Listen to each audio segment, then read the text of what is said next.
Vi como un hombre poderoso intentaba borrar la verdad, pero el sonido de la lucha en la oficina de la jueza reveló un secreto sepultado por años. En ese momento supe que mi trabajo como técnico de seguridad me obligaba a elegir entre mi vida y desenmascarar una red de corrupción que amenazaba con destruirlo todo. El aire en la sala de vistas estaba denso, pesado con el olor a desinfectante barato y el sudor frío de la tensión. Llevaba 6 años en ese juzgado federal, un lugar donde las fachadas de mármol y la solemnidad intentaban ocultar el barro y la corrupción que a veces se filtraba desde las calles hasta las salas superiores. Yo era el técnico de seguridad, el hombre invisible detrás de las cámaras, el que veía todo lo que los abogados, los fiscales y hasta los jueces intentaban ocultar. Mi trabajo era monitorear el circuito cerrado de televisión, asegurarme de que todo funcionara según el protocolo.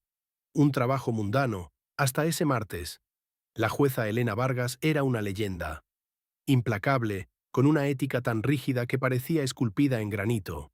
Había pasado por encima de intereses muy poderosos en el último año, cerrando casos que muchos daban por perdidos o convenientemente archivados. Y eso, en este edificio, era una sentencia de muerte lenta. Ese día, ella estaba presidiendo un caso particularmente espinoso. La apelación de un oficial de la Policía Estatal, Ricardo El Toro Mendoza, quien había sido acusado de abusar de su autoridad y, lo que era más grave, de formar parte de una pequeña red de protección a una organizada esquema de desvío de fondos públicos. Mendoza era un hombre grande, con la mirada perpetuamente torva y el tipo de arrogancia que solo te da un uniforme y la certeza de que nadie te va a tocar. La audiencia terminó a las 4 de la tarde. La jueza Vargas se quedó en su despacho, revisando los últimos documentos antes de firmar el auto de prisión preventiva contra Mendoza. Yo estaba en la sala de control, haciendo un chequeo rutinario del almacenamiento de video. La cámara 4B, que apuntaba directamente a la puerta trasera del despacho de la jueza Vargas, una ruta privada que solo ella y su asistente usaban, estaba marcada como «necesita calibración». Mentira. Yo la calibraba cada hora. Simplemente quería tener esa línea abierta sin grabar en el servidor principal, por si acaso. Tenía un presentimiento, una vibración que me decía que algo se rompería pronto. 5 minutos después de que el asistente de la jueza se fuera, la luz de la cámara 4B parpadeó. No era un error técnico, era una activación manual. Alguien había desactivado la alerta de movimiento. Mi corazón dio un vuelco. No podía ser Mendoza, estaba bajo custodia federal, pero su nombre y el de sus asociados resonaban en todos los pasillos. Abrí el canal de audio en esa línea, silenciando la transmisión a los demás monitores. Solo yo escuchaba. Al principio solo hubo el sonido apagado de la puerta abriéndose. Luego, voces bajas, tensas. La voz de la jueza Vargas era firme, cortante. «Oficial Mendoza, usted no tiene permiso de estar aquí. Salga ahora mismo». Silencio. Luego, una risa profunda, áspera, que reconocí de inmediato como la del oficial, a pesar de que no debería haber estado allí. Había pasado algo, un descuido de seguridad monstruoso, o quizás una complicidad interna. «Jueza», dijo Mendoza, su voz ahora peligrosamente suave. «Solo vine a agradecerle por la atención que me ha dado. Pero creo que hay un malentendido sobre lo que significa la justicia en este país. Usted está a punto de cometer un error muy costoso». Escuché un golpe seco, como si algo pesado hubiera caído sobre el escritorio. La jueza estaba intentando mantener el control. «Si intenta amenazarme, oficial, voy a llamar a seguridad. Ya he firmado la orden. Su abogado será notificado mañana». Lo que sucedió a continuación fue tan rápido que mi cerebro tardó un segundo en procesarlo. El audio capturó un crujido, un jadeo ahogado de la jueza. «Basta», gritó ella, y luego el sonido inconfundible de una lucha, sillas volcándose. Mendoza no había venido a hablar. Había venido a detener esa firma, a silenciarla de manera permanente. Activé la alarma de seguridad del edificio, pero sabía que tardarían 5 minutos en llegar a ese ala. 5 minutos que podrían ser la diferencia entre la vida y la muerte para la jueza Vargas. Tenía que ver. Rápidamente, anulé el bloqueo de la señal de video y envié la transmisión a la pantalla principal de la sala de control, la que mostraba todas las cámaras. En la pantalla 4B, la escena era un caos borroso, pero claro. El oficial Mendoza, con su uniforme manchado, estaba de pie sobre la mesa de caoba pulida de la jueza. La jueza Vargas estaba en el suelo, tratando de levantarse, con un brazo extendido hacia un objeto metálico en el borde del escritorio. Y entonces Mendoza levantó su mano. No estaba vacío. En su mano había algo que brillaba débilmente bajo la luz de emergencia del despacho. No era un arma de fuego, no era un cuchillo. Era algo más pequeño, más íntimo. Algo que solo un oficial bien entrenado llevaría oculto. Estaba apretando el objeto con tanta fuerza que sus nudillos estaban blancos. Justo cuando iba a bajar el brazo, la jueza Vargas, con una fuerza que no parecía humana, logró alcanzar algo más cerca de ella. Un pisapapeles de bronce macizo. Lo lanzó con desesperación. El objeto metálico cayó de la mano de Mendoza con un tintineo sordo sobre la alfombra. Mendoza rugió de dolor y rabia, y justo en ese instante, la puerta del pasillo principal se abrió de golpe. Eran los agentes de refuerzo, alertados por mi llamada. Pero Mendoza no huyó. Miró directamente a la cámara, a mí, con una expresión de pura malevolencia, como si supiera que había sido visto. Luego se abalanzó sobre la jueza Vargas, que yacía inconsciente, y en lugar de golpearla, hizo algo mucho peor. Rápidamente, sacó de su cinturón un pequeño dispositivo, lo colocó junto a la mano inerte de ella, y luego lo activó, borrándose él mismo en la sombra justo cuando los agentes entraban en la sala. Los agentes se encontraron con la jueza sangrando y el oficial desaparecido, y ese pequeño dispositivo brillaba siniestramente junto a ella. No entendía qué era ese aparato, pero sabía que no era bueno. Y ahora, en el video grabado en el momento exacto, parecía que la propia jueza Vargas había intentado usar algún tipo de artefacto explosivo o alguna herramienta relacionada con una posible red de seguridad fallida. La narrativa ya estaba escrita por él. Estaba atrapado. Si revelaba la verdad, ellos dirían que yo ayudé a encubrir un intento de autoagresión de la jueza, o peor, que yo era cómplice de la red de radicales que intentaba desestabilizar la corte. Los primeros 5 minutos después de que los agentes federales entraron en el despacho de la jueza Vargas fueron un torbellino de caos controlado. El oficial Mendoza había desaparecido, pero el dispositivo, ese objeto sospechoso que había dejado caer, fue inmediatamente asegurado. Yo, desde mi puesto, enviaba la grabación limpia, sin cortes, directamente al supervisor de turno, el coronel Santos. Santos era un hombre frío, un burócrata con ojos de hielo que nunca había dudado de la autoridad del uniforme. Mi garganta estaba seca. Sabía que la versión de los hechos que Santos estaba viendo no coincidía con lo que yo había escuchado. El video mostraba a Mendoza forcejeando con la jueza, pero el audio que se enviaba a los canales oficiales era deliberadamente cortado en los momentos cruciales de la agresión verbal. Mi grabación privada, la que tenía el grito de la jueza y la confesión velada de Mendoza sobre la justicia en este país, estaba oculta en mi disco duro personal, cifrada y respaldada fuera del edificio. 2 horas después, me llamaron a la sala de interrogatorios, no como testigo, sino como fuente de la falla de seguridad. El coronel Santos estaba allí, con 2 agentes de la recién activada Unidad de Investigación Interna. Técnico, dijo Santos sin preámbulos. Su voz era un látigo. Su informe inicial dice que no vio nada inusual hasta que las alarmas sonaron. Sin embargo, las grabaciones indican que la cámara 4B estuvo activa y monitoreada por usted personalmente durante 10 minutos antes de la alerta general. Explíquese. Intenté mantener la calma. El entrenamiento de años en el servicio al cliente me ayudó a modular mi voz. Coronel, la cámara 4B presentaba fallas intermitentes de sincronización. Estaba realizando diagnósticos manuales para asegurar la integridad de los datos de los casos sensibles. Cuando detecté actividad, activé el protocolo de alerta general inmediatamente. Santos sonrió, pero no fue una sonrisa agradable. Qué coincidencia que sus diagnósticos coincidieran exactamente con la agresión. Y ahora hablemos de este objeto. El informe preliminar de explosivos es ambiguo. Pareciera ser una especie de disparador remoto, quizás para detonar algo más. Y curiosamente, la jueza Vargas, que está gravemente herida, es la única que puede explicar qué es. ¿Su sistema de video capturó algo relacionado con este artefacto? Mis manos sudaban bajo la mesa de metal.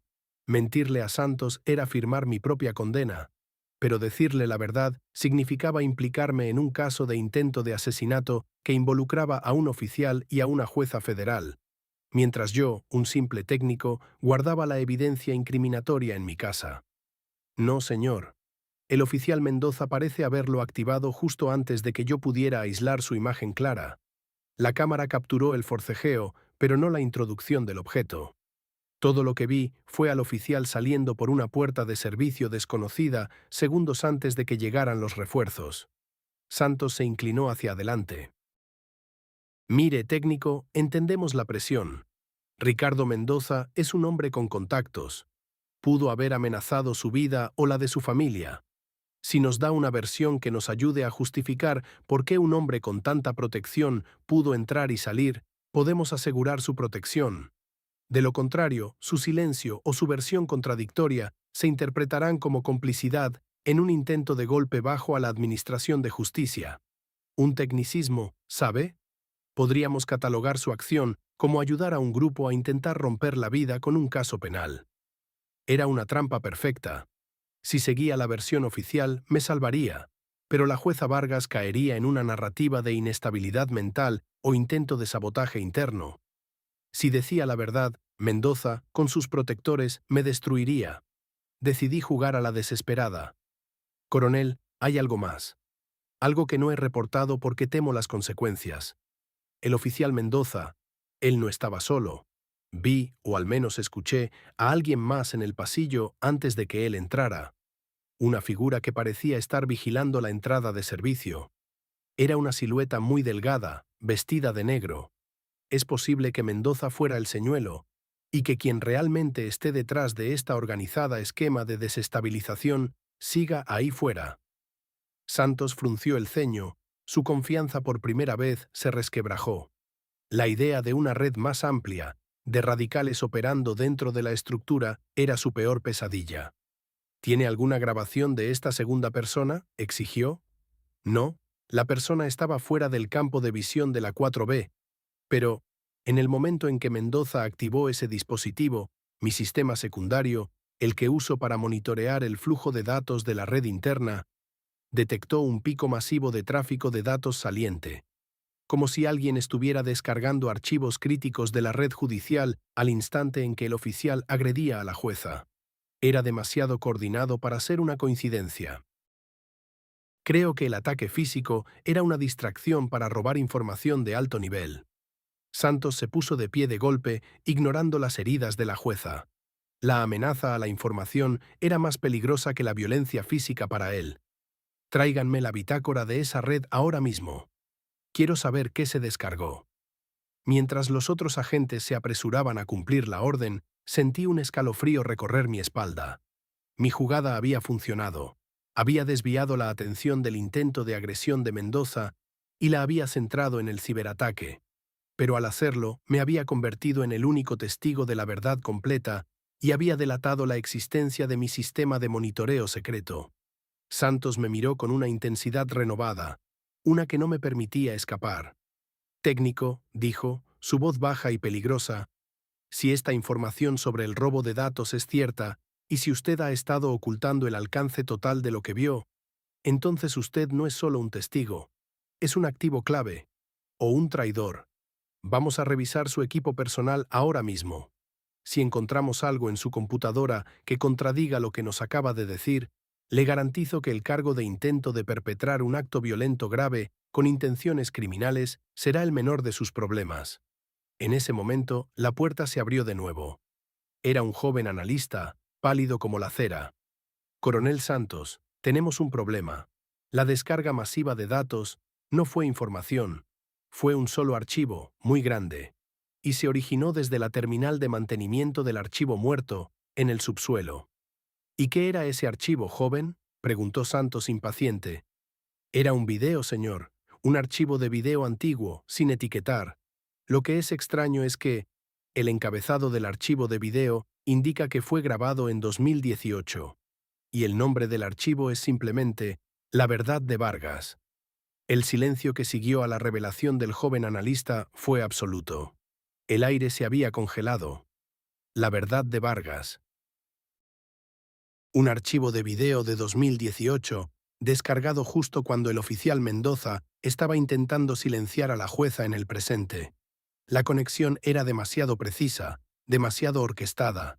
No era solo un ciberataque, era una operación de contrainteligencia masiva diseñada para destruir a la jueza Vargas desde todos los ángulos, físico y reputacional.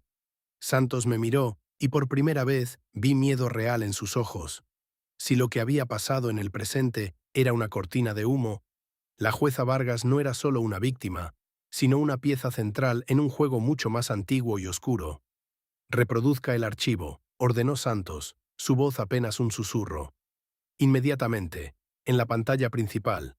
La pantalla, que hasta entonces había mostrado la sala caótica del ataque, se oscureció. Un parpadeo, y luego apareció una imagen granulada, típica de las cámaras de seguridad antiguas.